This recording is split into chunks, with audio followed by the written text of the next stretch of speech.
हुआ क्या कि जब ये बात पंडित जी को पता लगी, नेहरू जी को, प्रधानमंत्री थे भारत के, और उत्तर प्रदेश में मुख्यमंत्री थे पंडित गोविंद वल्लभ पंत, जो बाद में गृह मंत्री हुए देश के। पंत साहब उत्तर प्रदेश के पहले चीफ मिनिस्टर थे। पंत साहब को नेहरू जी ने कहा कि पंत जी, बहुत नाराजगी में कहा, तलखी में कहा कि पंत जी ये मूर्तियां बाहर फेंकवाइए, हटवाइए सब मूर्तियां यहाँ, कैसे आ गई।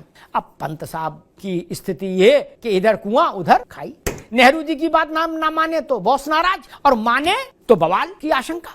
इस देश का बहुसंख्यक समाज आपके खिलाफ खड़ा हो जाए। पंत साहब ने सोचा अब क्या करूं। उन्होंने अयोध्या के जिलाधिकारी को टाइट किया, और जिलाधिकारी थे केरल में जन्मे के नायर साहब, अंग्रेजों के समय के अपॉइंटी थे, सिविल सर्विसेज में आए थे और टॉप करके आए थे, योगी भी। पंत साहब ने के नायर से कहा कि नायर साहब, प्रधानमंत्री चाहते हैं मूर्तियां हटा दो और मेरे ऊपर बड़ा दबाव है नेहरू जी का।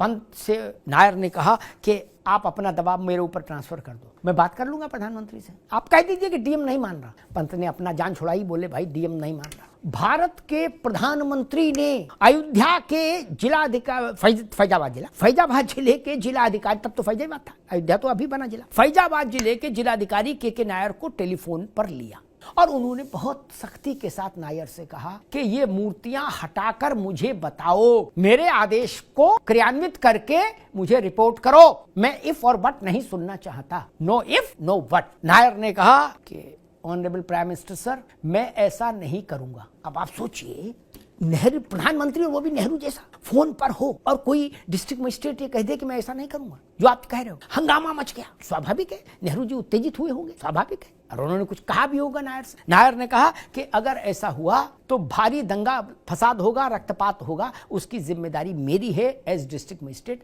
इसलिए ऐसा नहीं होगा, मूर्तियां जहां हैं अब वहीं रहेंगी। नेहरू जी झल्ला गए। उन्होंने गोविंद वल्लभ पंत से कहा कि कैसे आदमी को तुमने डीएम बना के रखा है फैजाबाद में, और नायर अड़ गए और लड़ गए। फिर नेहरू जी ने कहा गोविंद वल्लभ पंत से, फिर नायर से उनका डायरेक्ट कम्युनिकेशन बंद हो गया। वो जान गए कि ये आदमी तो वही अड़ियल है, कुछ भी बोल देगा। पंत से उन्होंने कहा, गोविंद वल्लभ पंत से, कि बीच वाले डोम समेत तीनों डोम बंद कराइए, लॉक कराइए, मूर्तियां अंदर, और कहा लॉक करिए। पंत जी को लगा चलो मूर्तियां नहीं निकाली इनके कहे से तो इतनी तो बात मान ही लो इनकी, नहीं तो फिर और लड़ाई बढ़ जाएगी कि भाई ताला लगा दो। तब ताला लगा, और फिर ये व्यवस्था के नायर ने कराई कि रामलला के राग भोग के लिए, आरती के लिए, शयन आरती के लिए एक निर्धारित समय पर फाटक खुला, फाटक के भीतर छोटा सा फाटक खुला करेगा और पुजारी अंदर जाएगा ताकि रामलला का पूजन अर्चन जारी रहे। तब से वो परंपरा चली आई। अब सोचिए, अगर के नायर नहीं होते वहां डिस्ट्रिक्ट मजिस्ट्रेट फैजाबाद के, तो रामलला कहां होते? सरयू में प्रवाहित करा देते ये लोग रामलला को।